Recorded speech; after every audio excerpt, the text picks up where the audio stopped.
It has been a year full of cheers and jeers, marriages and divorces, endorsements as well as pleas and divorces too. The two terms null and void also became popular this year, and so has the president's plea to this DP and unity with Raila Odinga more clear. One Kenya Alliance came to existence, and now they're bargaining to merge with the Mount Kenya Unity Forum. Nevertheless, a lot has happened in 2021 and a lot more is expected in 2022. Good evening and welcome. You're watching Tipping Point. This second last day of 2021. On this episode, we give focus on reflections of the 2021 political year as we ask you to engage with us and share what you consider your 2021 political highlight. Now, on our question of the day tonight, what has been your political highlight this year? What has been your political highlight this year? Now joining me to have this conversation are my very able political pundits and colleagues. Right here on my right side is Safi Godana, David Kagina, Flora Limuki and Daniel Karaoke. Now, there is a bill, and this bill has brought a lot of contentions in Parliament. The other day we saw fights with our very own, of course, our very own friend who was here last week, Mutunga, Honorable Mutunga. Now, this bill seeks to amend the Political Parties Act number 11 of 2011. It was published on the 26th of November 2021, and it was read for the first time in National Assembly on the 2nd of December this year. The bill is sponsored by the Leader of Majority. But why is this bill so contentious? Why do we have a split about just maybe less than 8 months to general elections? So, Safi, we could start with you. I think, Link, if this bill passes, it kind of gives parties are able to form coalition parties. Even individual parties are able to form coalition parties. And in this case, maybe the Tanga side feels that this is just a deep state agenda where they're trying to, propel Raila to presidency through maybe Azimio la Umoja. So Azimio la Umoja as it stands is kind of favored by this bill, whereby if it passes, then it stands to form a coalition party, Azimio la Umoja, and that means he will have more powers because he will be able to accommodate other individual parties, many of them, who can still join Azimio la Umoja and still be existing, but be under that umbrella of Azimio la Umoja, and it will be very easy for him to propel or to make inroads to this lucrative region, Mount Kenya region, where selling ODM has always been very difficult for him. Yes. David Kagina, do you agree with Safi Godana? Safi Godana says that the reason why this bill is so contentious is because it seeks to propel ODM leader Raila Odinga to the presidency. Do you agree? Well, do you think this bill is so contentious? I would concur. But to what degree? Okay, this way. Let me explain it. You see, to some extent, this bill comes to make some adjustments. For example, initially when we talk of a coalition, we are talking of parties being dissolved totally, including TNA, URP to form Jubilee being the most recent coalition that we had. Yes. But now with the adjustment that's coming, we're expecting that we will have a coalition party. This means that different parties will come together under one umbrella. And not necessarily dissolve them. Not necessarily dissolve them. Currently, as we're talking, as it stands, only one side stands to benefit, and that is Raila Odinga's side. Talk of which the number of parties they are massing together without breaking ODM. Remember, ODM remains to be the party that has been long-standing besides KANU for the longest time. And so I think to many people, they see this will be a good agenda and a good platform to front ODM under the umbrella Azimio la Umoja in regions where ODM as a party has not flourished. For example, in the Mount Kenya region. Yes.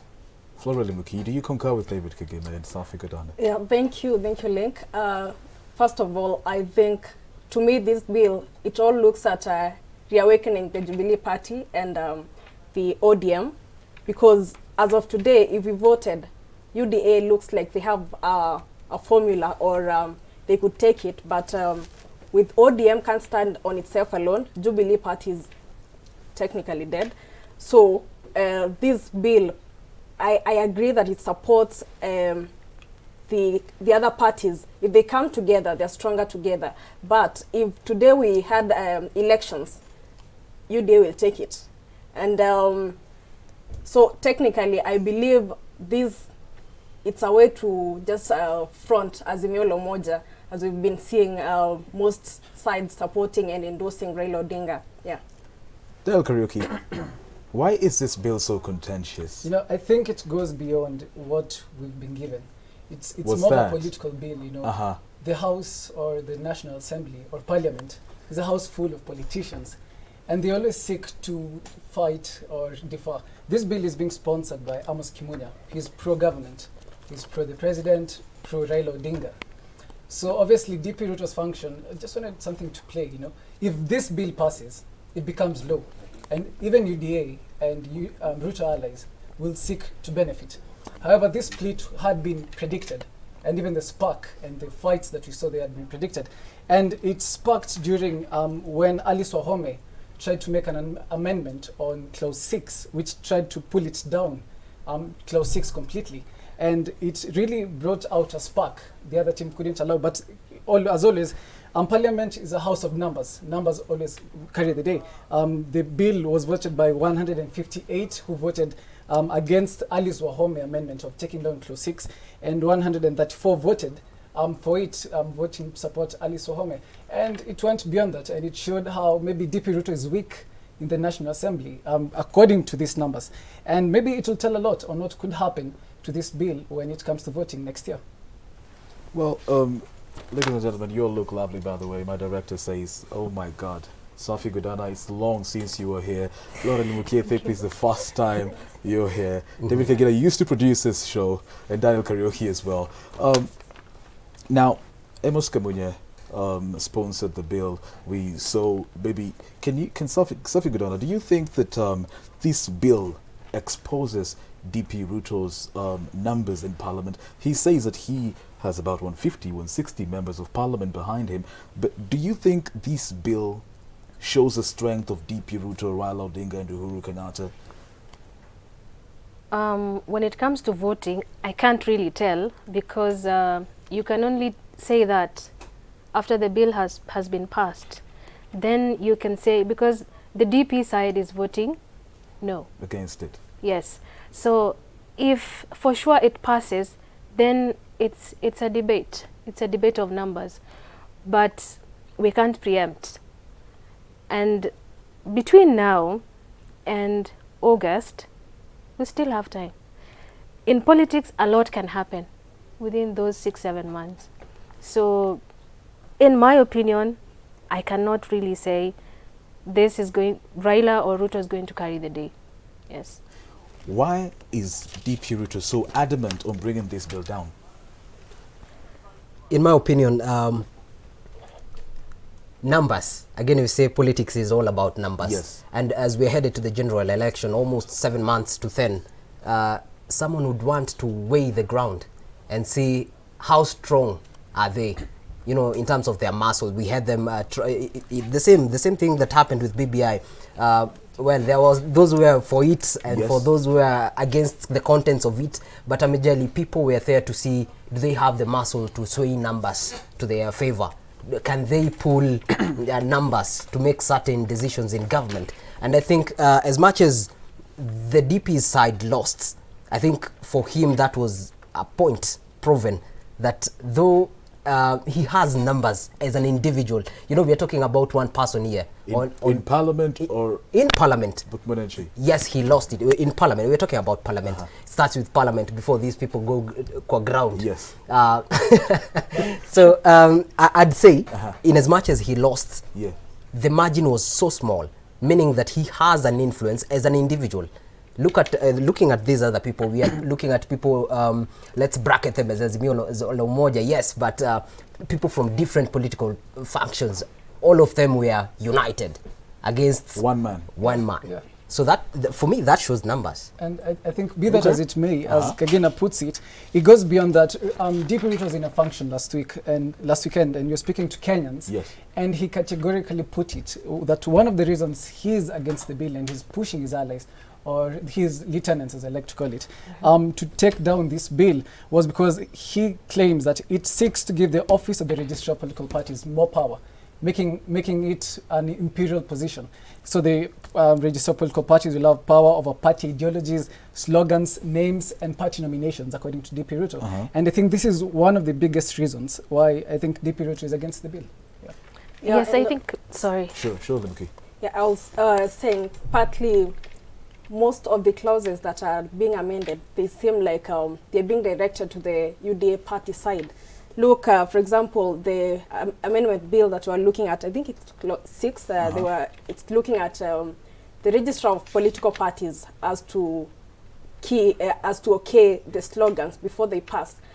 Like, for example, if you look at the DP Ruto and whatever they are using as the Hustler Nation, the other part of the Azimio and the President Uhuru Kenyatta and the ODM's side think that this is bringing class war of the haves and have-nots. Yes. So if we say the Register of Political Parties has to decide which slogan to have before a party is okay to be actually a political party, it looks like they're actually directing this to the UDA party members. It's very funny because the UDA party members actually walked out of the session yesterday night.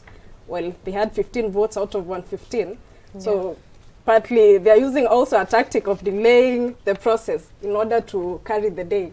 Yeah. Safi, you heard something to that? Yeah, and I think because, was it yesterday or the day before yesterday? The DP is on record saying that when it comes to nominations, he will be personally involved as a head of that party. He will be involved personally. He said he will take personal responsibility when it comes to nominations. So now this bill, of course, does not support that. When you give the Registrar of Political Parties all those powers, yes, it means whether you like it or not. Let's say if you are the DP and I am vying for some post seat and we don't get along.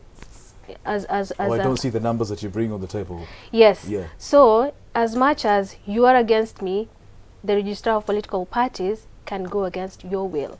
So that is why I think basically the DP side is not really for it. Are not there any good things in this bill? I think partly also part of the reason that the DP is against this bill, while you're speaking to a media station the day before yesterday, he mentioned that the formation of coalitions and alliances, UDA is an alliance as of now, yes, and there have been talks that the DP just wants, if you want to join UDA, you fold in your party and come to UDA wholly, contrary to coalitions where you will just come with your party, but it still be viable. Yes. Now the DP says that some of these parties that want to join UDA, they want, for example, if you join with TSP, this region will be, we vote for a candidate from TSP that closes down for UDA. So he wants what he calls a national party, that you can be nominated. It doesn't matter if TSP is strong in that area, but you nominate as a party. Yes. But also, just to add on that, the article, the clause we are talking about, 6, that's addressing,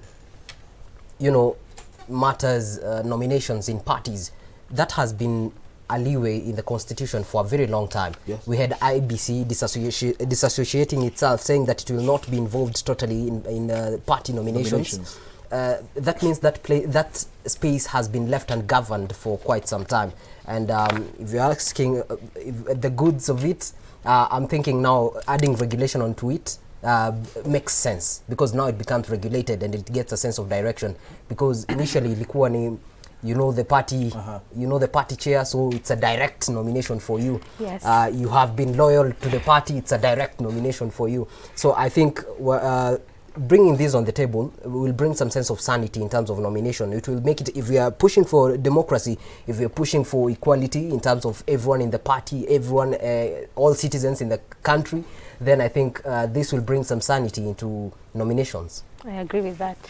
After all we need is a peaceful country after 2022. The country continues after 2022. Whatever we saw in Parliament should not be a reflection of what is going to happen on the ground come 2022. Now, shifting gears to Bukungu Stadium, tomorrow is a D-Day for the Luhya community to at least let us know who is going to be their kingpin. We have had stories of a spokesperson being appointed, then a spokesperson anointing himself to spokesperson's position for the Luhya community. The Luhya community has not had power since when? I don't know when. Musalia Mudavadi was vice president. Now, maybe this is their chance, but do they stand a chance? Only time can tell. Bukungu 2, ladies and gentlemen, what do you think of Bukungu 2 tomorrow? I think in Bukungu 1, I'm not quite sure, but I think that is the time when Musalia, when Atwoli, Francis Atwoli, declared Musalia Mudavadi as Luhya spokesperson. Yes. Is it? Yes. Then, just the other day, a meeting was conducted, and the title was snatched from Musalia Mudavadi Back to Atwoli. back to Atwoli. You have one of those bites. Yes. Yeah, perhaps I you don't can know look at it, I don't know. if we have those bites, maybe we can Yeah, sure. play. Clifford, our producer, is right there. Clifford, do we have those bites of Francis Atwoli declaring himself as, spokesperson of the Luhya community? Clifford, perhaps? Ni nyoka isiyo na kichwa na haina mkia. Because there is no leadership in Oka. Na hatuwezi kungojea tuchelewe pale. Na farasi ni wawili. Yeye aje asiseme mimi siwezi kuja. Siku ile nilimwalika si alikuja. Na hakutumia nduru yake hata moja. Clearly, if Atwoli's words are anything to go by, the Luhya community might actually not get the presidency this time round. He says Ferasi Niwawili, of course we know who he's talking about. But this man, Francis Atwoli, and the Luhya community, and the predictions that he has been given, have they been coming to fruition or not? What do you think his role in the Luhya community is? I think he has a bit of influence. He has a bit of influence. Yeah, as an elder. Uh-huh. He's not a politician. He's never been a politician. But you and I know who Atwoli supports. Clearly the guest of honor tomorrow. Yes. And if this is all about the Luhya unity, and he's on record saying that this time, 2022, Luhyas are going to back one candidate and they must be in government. So, if this is all about the Luhya unity and their spokesperson and pushing for their own agenda for that stake of government cake, then why, because tomorrow, is it tomorrow? Yes, it's tomorrow. 31st. So tomorrow, the guest of honor is Raila Odinga. Yes. So, and he has dared Musalia Mudavadi, Moses Wetangula, Malala and them not to miss. So what does that mean? What does that mean when he says at one time, Musalia Mudavadi is going to be our spokesperson, and this time is a Luhya event, but your guest of honor, like, I feel like tomorrow is just going to say, Musalia, Wetangula, Malala, all of you, let's back this one Raila candidate. Odinga. Is he that powerful, But though? I think if WhatsApp is anything to go by, Uh-huh. it will be really interesting to see Atwoli in a ballot, one day, him running for office, how he would perform. I think that would be very interesting. But be that as it may, as it is now, Bukungu Stadium, the event is still on. Raila Odinga is still the guest of honor. But as it is, as of now, the stadium is fully packed with high presence of security. Yes. A lot of security has been put there. I don't know if they're anticipating any chaos to happen. But as it stands, Mudavadi has not confirmed attendance to that particular event. And he could be going to Mumia's complex, where Malala's tournament is expected to take place. And also Wetangula could be going there. And it means a lot, especially in the politics of Western region, to be specific. For many years, since 2013, Western region backed Raila Odinga when Musalia Mudavadi was under COD in NASA, Mudavadi in 2017, still Western Region still backed All Raila through. Odinga. All through. And I think it will be the first time seeing Western Region now. I think it will be a test for Mudavadi to see if he really has a backing from the Western Region, if he will stand by what he said of not backing Raila Odinga. And if he misses this event tomorrow, it will be clear he's not backing Raila Odinga. And he'll maybe be going alone or backing DP Ruto. I beg to to intercept. Please. I'll disagree first with what Safi said, that Atuoli is not a politician. I'd say Atuoli is a politician. Just doesn't have a position. Yes, he just doesn't have an elective position. Yes. Because essentially he has been politicking for the longest time. At some point, people have been complaining that he's not even doing the position, the His work job, that yes. he's been given for. It's Yes, counterculture. saying that the laborers and workers unions are Yes. complaining. Yes. They're not being represented. Atuoli has gone to politics, so I'd say he is a politician, just not with a political seat currently. Bukungu, I'd say the Luya region has not had a single spokesperson for a very long time. Most of the time they split between some people. Is that what they suffer from? Even after Bukungu won, they never vote as a bloc. Even after Bukungu won, after they said it's Musalia Mudavadi, we still have some people from the region. Yes, we have Wetangula. Despite Wetangula, we have his party. Within Wetangula's party breaking into two, we have Wamunyinyi, also who claims to be a spokesperson of the region. Which officially backed Azimio la Umoja. Yes, now he Yes. has backed Azimio la Yes. Umoja. Yes. You see, so I think what Atuoli is doing is trying to be the sober elder in the Luya land, trying to bring the house together. But now the danger of this is if Mudavadi is to stick by his word that he's not supporting Raila Odinga, then he might be the one who is being left out in this conversation after tomorrow. We have Wetangula too. But the danger of attending tomorrow, let me say the danger of attending tomorrow Yes. is, should Atuoli, as self-proclaimed spokesperson of the Luya region, tomorrow stands and says, we as the Luya, in the presence of Mudavadi, we as the Luya people back you, Raila Odinga, in the 2022 general election. What will that mean for Mudavadi if he will be in the complex? And I don't think Atuoli will be alone. Atuoli could be having the CS of Defense, Eugene Wamalwa, speaking the same voice, and also Governor Oparanya speaking the same voice of backing Raila Odinga. You see, Raila Odinga has been able to gather quite a backing from the cabinet itself, which maybe mirrors what the president is doing. has a party. Yeah, DAP? DAP. Democratic Action Party. Yes. Kenya, yes. Oparanya doesn't come as a surprise. He's a member of ODM. Yeah, But now I'm thinking, when I thought for the first time we'll actually have a presidential candidate from the Western. But if Musalia Mudavadi stood for the first time and said he is going to vie, and the Bukungu one that happened, as Safi said, they actually endorsed Musalia as a spokesperson, then all of a sudden, some other village, not village elders, some other group actually endorses Atuoli as a spokesperson. Now I'm thinking, if Musalia said, and the Luya nation or the Western region as a whole is united, why don't you back Musalia? I'm not campaigning for Musalia by any chance, but I'm saying, why don't you back the first person who said, instead of backing Raila Odinga, who's been with Musalia the whole time, and now Musalia thinks it's time for the Luya nation to have a presidential candidate for the first time. So to me, we have DAP, there's ANC, now Azimio la Umoja, and Atuoli. I don't know, the Luya nation, but just bring Jipangeni. Do you guys think for the first time the Luya nation is going to vote as a bloc, I don't think so. given the influence? I don't think so.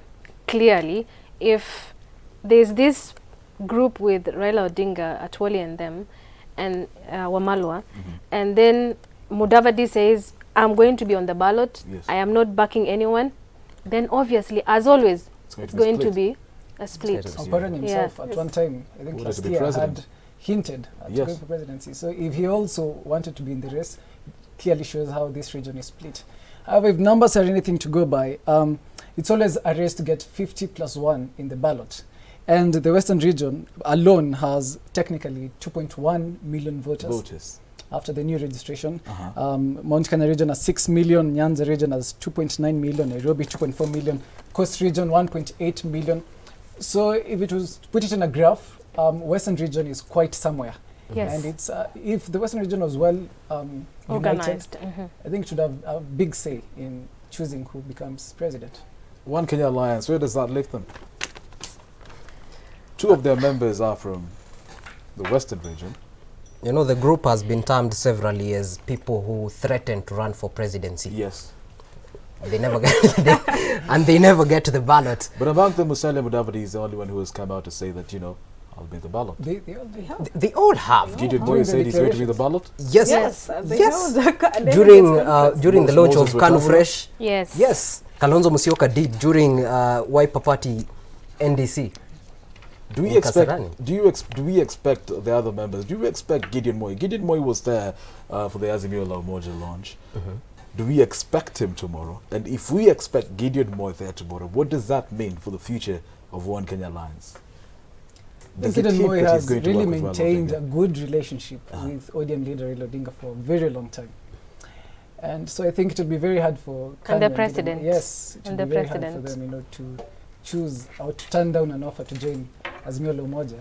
So I think time will If tell. it becomes a coalition party, obviously it means Gideon Moi, you can expect Gideon Moi's party, KANU, to be in Azimio La Azimio La Umoja. Umoja. Could he be a running mate?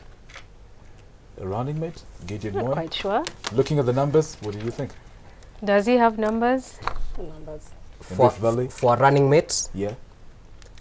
if I was looking for a running mate, I'd look for someone with a national face, someone with numbers, someone with influence. We'll come to the topic Just of running mates a bit later. Libuki. yeah, just a minute. I just wanted to say, as for One Kenya Alliance, I think I usually say in politics, there's no coincidence. One Kenya Alliance, clearly, there have been divines that we've been seeing. Musalia attends Kalonzo's NDC. He doesn't attend Raila's. Kalonzo attends. So they have sides. I feel like Gideon Moi has been leaning towards Raila for a very long time. And then there's Kalonzo is there. We can't really get where he is. Then the DP, when he was speaking to a media station 2 days ago, he said we are in talks with Musalia Mudavadi. So I won't be so surprised if I see ANC and UDA merging come next year as early as January or February. We'll be coming back after this short commercial break. So much discussed right here on Tapping Point. This is our last show. Stay tuned. The conversation continues shortly.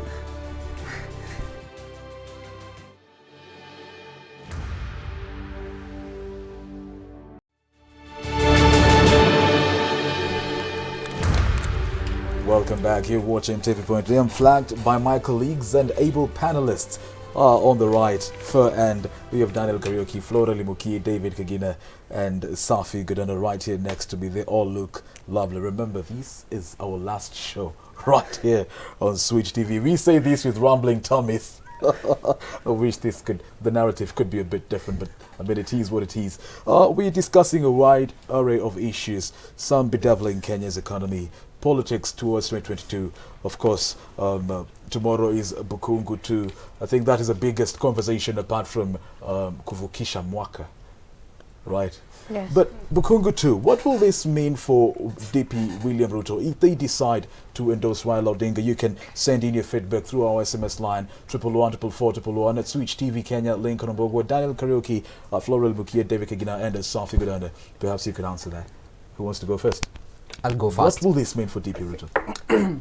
The Luya region has been known to be a sober voters. Sober voters? In terms, they have been split for a very long time, that they don't go with a wave. They don't go with the wave. Yes. They go as a block. They don't go as a block. They don't I go mean. as a block. Yes. So And that's how you determine a sober voter. yeah, that's how I determine a sober voter. The one that doesn't depend on a certain leadership in a certain direction. It's about issues and not personalities. Yes. So most of the time they go for people they like. So Bukungu too, in as much as I think tomorrow will be all about Raila Odinga being endorsed as Yes. the lead for the person who will be fronted for 2022 as president. But I still think Ruto has a chance if he goes to the ground Tomorrow? in the region after tomorrow. After tomorrow. After tomorrow. There's If still he's- 8 months to elections. Yes, we're still 8 months. It's enough time to convince people, yes, there was Bukungu, yes, this person was endorsed. Yes. But if he goes to the ground in the next 8 months, he might stand a chance. Should Bukungu too scare William Ruto? Should he feel some type of way? I don't think it shouldn't. You know, DP Ruto, unlike Raila Odinga, he has the backing of the Western region governors. Unlike DP Ruto, who doesn't have the backing of these governors from this particular region. But however, for DP Ruto, anytime he visits this particular region, he'll get numbers. Kenyans would come to cheer him up. Something that happens with every other leader who goes to this particular region. However, we won't be surprised to see some UDA leaders tomorrow in Mumia's complex supporting Mudavadi. You know, last year during the same, Malala had a similar championship contest last year, and Murkomen was there. He's a lover of football. So it won't be a surprise to see some of UDA or Ruto allies during this Malala, maybe to show there's more numbers in Mudavadi's camp compared to that of Raila in Bukungu. Yeah. Do you think they might actually ship people to Mumias for that Malala Cup? Oh yes, they will. Actually, something that I'm thinking, you know, when Mudavadi was speaking the other day during the Maragoli festival, he said, people say he's predictable. Next year he'll be so unpredictable. So I'm thinking perhaps he won't even attend the Malala Cup, nor the Bukungu. The event that is on tomorrow. You're saying that he might actually abandon Malala.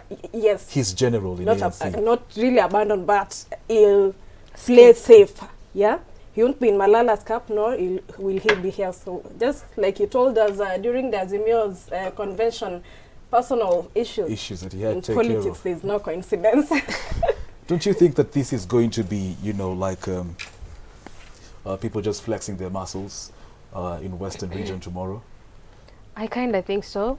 The Super Cup versus Bukungu. Yes. Show of might. Yes. But in my opinion, Musalia does not have a choice. He has to attend the He Super has Cup. to attend the Super Cup, the Malala Super Cup. Because, you know, people are personalities. And Atwoli and Musalia are very different personalities. Yeah, for sure.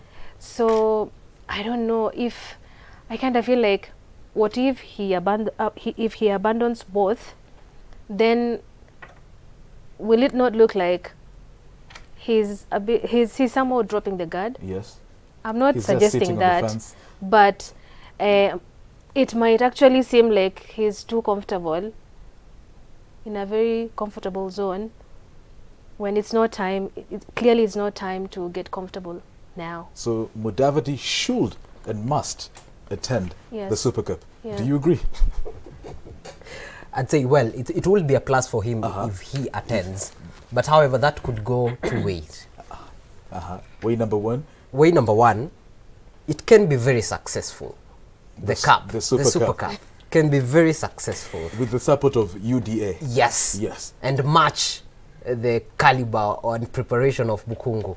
But again, remember, Bukungu has been prepared very well. These guys have been preparing for a very long time. Yes. These people have prepared financially, in terms of muscles, in terms of strategy. I've seen these guys inspecting Bukungu over and over again. As we are talking right now, security is there, checking and everything. So these guys have done a proper preparation of Bukungu. So which means attending Malala's Cup might make the cup look like a joke. And Mudavadi would not want something like that. That's way number one. Right now, that's way number two. Way number one was it being successful. But way number two is, in terms of preparation, I think that's less prepared for. And so it might flop in terms of numbers and expectations. So he might want to disassociate himself from that cup currently. Support the cup, yes, but not attend it. Because if it fails, he has failed in comparison with Bukungu. You see, there's the event and there's politics. Yes. Do you actually think he's going there for the cup? No. It will make a statement. I'm saying the statement is this. If his attendance for the cup does not make a statement and Bukungu makes the statement, then he will have lost. Oh, makes sense. Yeah. Who is better at bringing people together? I think it won't be very simple for either of them to convince the Western region to vote for a different person, none other than Raila Odinga, whom they voted for the longest time. For sure.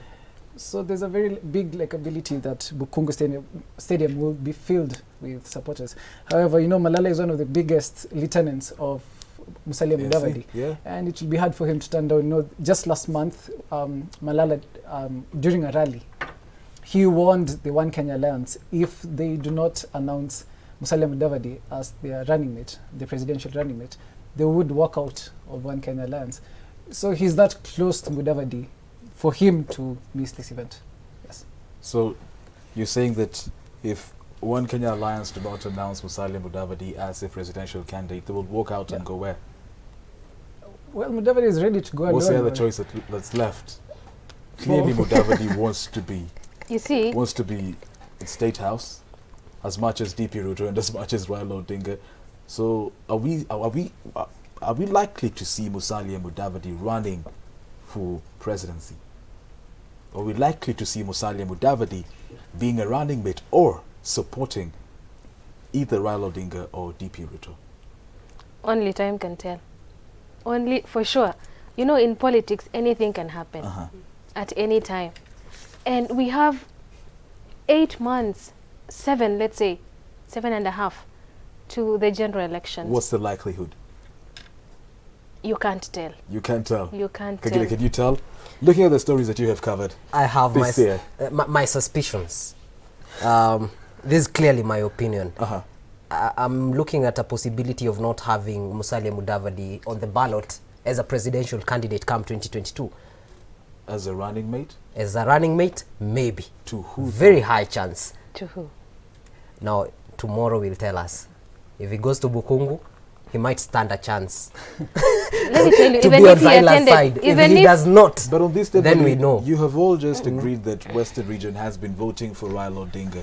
If he goes to Bukungu tomorrow, what more will he be adding on the table for Raila Odinga and Azimiola Umoja? Actually, what I think, Buhungu is not a threat to Musalia. Is not, because even if, as you said, even if he attends Buhungu tomorrow, and then Atwoli stands up and says, you know what, we are behind Raila Odinga as a Luya nation. It's not a threat. Musalia Mudavadi can just walk out, give a press statement, and says that is not my that is not my take. I am not backing Raila Odinga. And then at the end of the day, both of them will make news. What do you think? Is that a threat? I'm also thinking the scenario we're speaking about of the Buhungu event tomorrow. We are talking of division of people who are supporting the Azimio side and the DP Ruto side.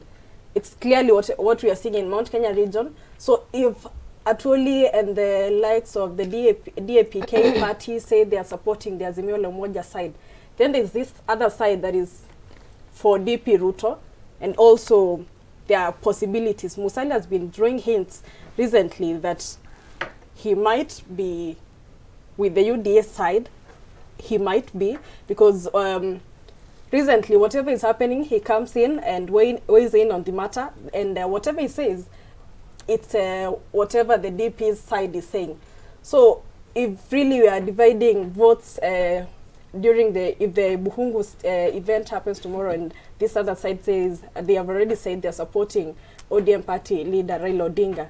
So the other side then, if it's a matter of dividing votes, this side, and if it's at all a two results, then Musalia is no problem. Now, away from Bukungu, we shift gears to 2021 politically, and we reflect at the year. Look at what the executive and the judiciary, they've been rubbing shoulders for the longest time. Not just 2021, but way beyond 2021. We saw the nullification of the presidential election, and so many other occurrences happened. Martha Koome, the Chief Justice of the Republic of Kenya, and congratulations to Martha. She's the first female lady Chief Justice we've had. Do you think she will have the charisma that David Maraga, former Chief Justice, had if push comes to shove to nullify a presidential election or have a rerun, perhaps? In my opinion, her predecessor, David Maraga, and herself, Yes. these are two different people, but judiciary is judiciary. These are very different personalities. People might say, oh, she's a woman, you know, she might.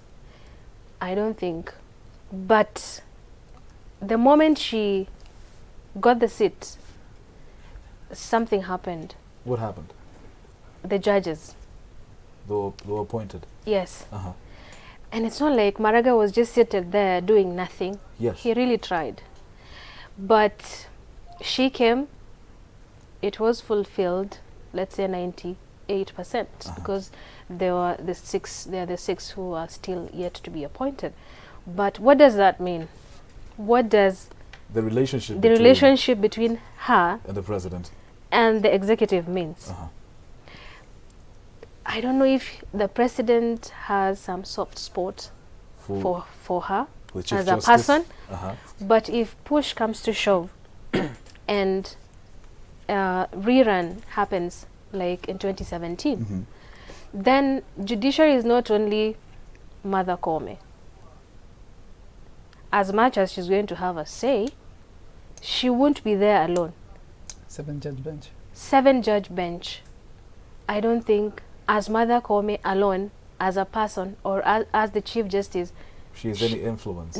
She has an influence, but she cannot decide on other people's behalf. Now, the same judiciary that nullified the presidential election also rendered the BBI bill null and void. The same judiciary has also said that some positions, like a position of the NMS, are illegal. The militarization of parastatals, illegal. Miguna, not back to Kenya, still outside, illegal. Is the relationship, Sophie? You're saying that the President Kenyatta, seems to have a soft spot on Chief Justice Martha Koome, yet some of these things are still being ignored. The rule of law is not still being upheld by the executive arm of the government. Is the relationship between the executive head and the judiciary head intact? Could it influence anything later, especially come 2022? Looking at the general elections. I think in a past interview with Emeritus Chief Justice David Maraga, he was interviewed, and he said, he was asked how will he remember the president for. And when you say the president, obviously it's the executive. And he said he'd remember the president for his complete disregard of the rule of law. Something that has been playing out for a very long time. Yes. However, for any Chief Justice, the biggest assignment they will always get is if they brought a presidential election to decide. And if that happens, like it did for the previous elections, when Maraga was there, when Mutunga was there, they all had to make this big decision. If it goes to Mother Koome, then it will really define her as a Chief Justice. Do you think the relationship between the President Uhuru Kenyatta, and the President of the Judiciary is anything to go by in terms of influence of what happens come 2022? No, I don't think it matters. Because besides their personal relationship, I'd say as a person, Uhuru Kenyatta as a person and Martha Koome as a person, yes, they might be having a good friendship and a good relationship, but that won't count come 2022. Because by then, Uhuru Kenyatta will be out of office. That means he will not be speaking to Martha Koome as the head of the executive. He'll be speaking as a friend. And that is a lower bargaining position in terms of influence. So by then, considering how the executive has been treating the judiciary, I think in 2022, should that position come, there is a very high chance that the judiciary will stand its ground. Whether it nullifies or it doesn't, it will stand its ground. In that, it will not be swayed in any way, since the executive has been Swahili word, wamekuwa wakaidi for the rule of law. Sheria. Wamekuwa wakaidi wa sheria for the longest time. They've not been following court orders. They've broken court orders after court order after court order after court order. And I think now when it comes to 22, the Chief Justice might just want to prove that the judiciary has its ground and the rule of law can be followed. You know, personally, I feel like the sense that Mother Koome has been giving us, it's sense that she's more inclined to the executive side, or they still have a good relationship, because even with Maraga, the few years that he led, it's only during his last few days that we saw him actually coming in very strongly to defend the judiciary. But I think whatever Mother Koome has been giving us is mixed signs and giving neutral comments on things like the 6 judges were not appointed. She responded. Unfortunately, you could not get that tweet that she posted, but it was neutral that let's just give this time. But I'm thinking if Maraga was there, he would have appointed those judges like immediately. And also recently we saw Mother Koome in the IEBC committee. What does that tell us? You can't be involved in a committee that is leading the elections, and we expect you, if for example there'll be a runoff, to give us a neutral judgment. So to me, I feel like she has been inclining to the executive side, or maybe it's trying to mend the relationship between the judiciary and the executive. Do you guys think that this is a precedence that the executive arm of government has set for other governments to come, disregarding the rule of law and getting away with it? Well, that will be a hard habit to break, because most of the time you find that the law that are being broken are the ones that does not favor the executive. And so those who come will want to enjoy the same privileges, and that puts this country at risk, because if the law is not being followed, then we remain a governless, a country that is not being governed in any way properly, which is a high risk, because now that means we can have bills that are being brought not following the correct procedure. We might have some laws that are being passed that did not follow the correct procedures, bodies being established that do not follow the correct procedure, and that puts this country and let's say the voter and taxpayer at risk, because most of these things they are the ones who will incur the costs. For example, the BBI, the citizens did incur the costs of that, and they're not being refunded for the same. And so the next government might want to enjoy the same privileges, which is very likely to happen.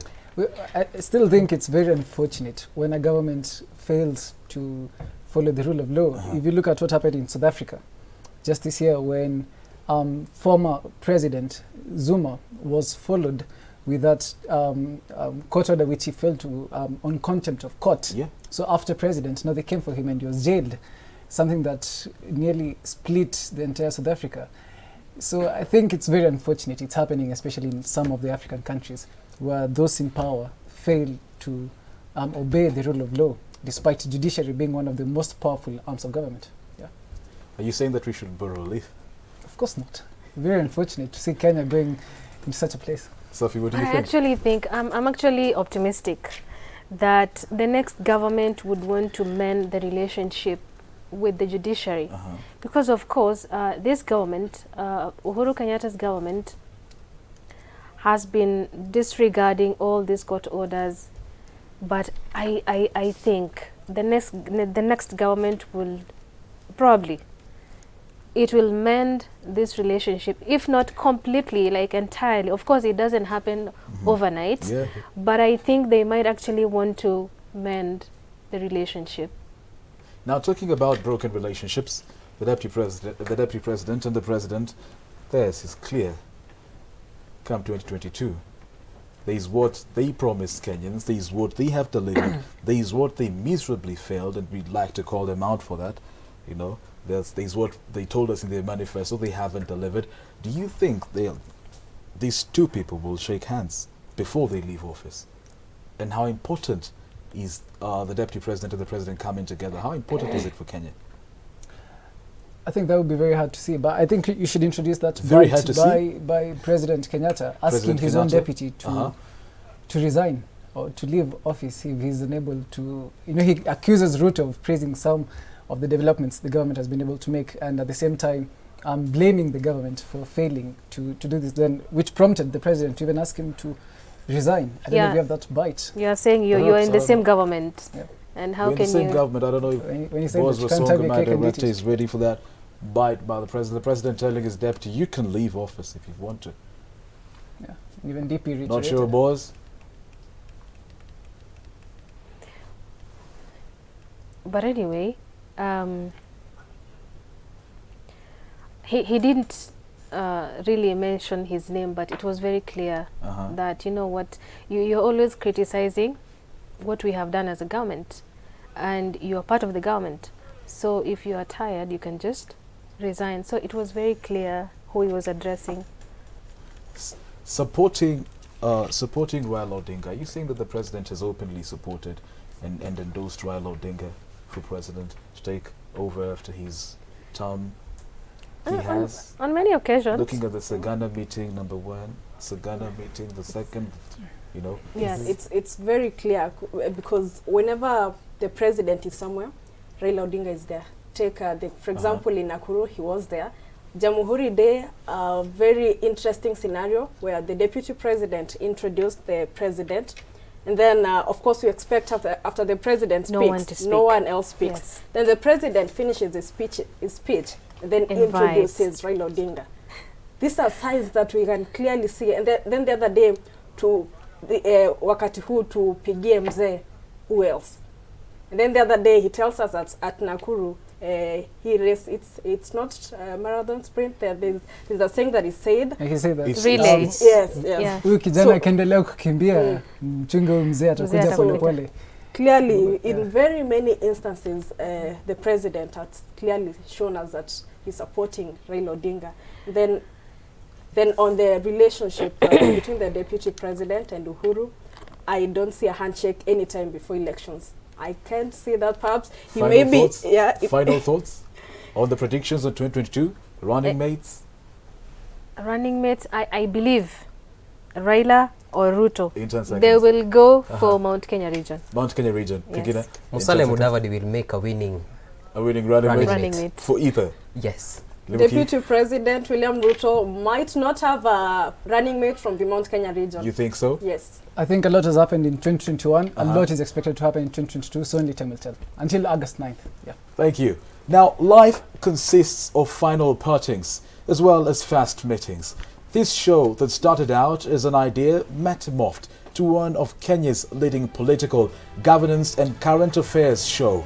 Tanma Ibrahim and Nick Mudimbe sat right here and steered this ship, produced by Diana Rose, Sophie Godana and David Kagina. And later Frederick Moitiriri sat right here, produced by Clifford Doby, Daniel Karaoke and Flora Limoki. As tonight marks the end of a journey right here on this table, I can only feel nostalgic. Some of the conversations we had on this table influenced the livelihoods of Mwananchi. Tipping Point gave a platform for Kenyans to engage their leaders on a wide array of issues bedeviling our socio-economic state as well as governance, calling out the misses and giving credit to hits and what can be improved. As we bow out, we'll leave you with our political quote of the day by Brittany Murphy. Everybody has difficult years, but a lot of times the difficult years end up being the greatest years of your whole entire life. Thank you for watching. We couldn't ask for a better audience, and all those who've made this show possible, I wish you a happy new year. Thank you for being part of the conversation. I am Lincoln Ombogo. Enjoy the rest of your viewing, and remember, all the points given on this show do not portray the views of Switch TV, but rather our individual views. Good evening.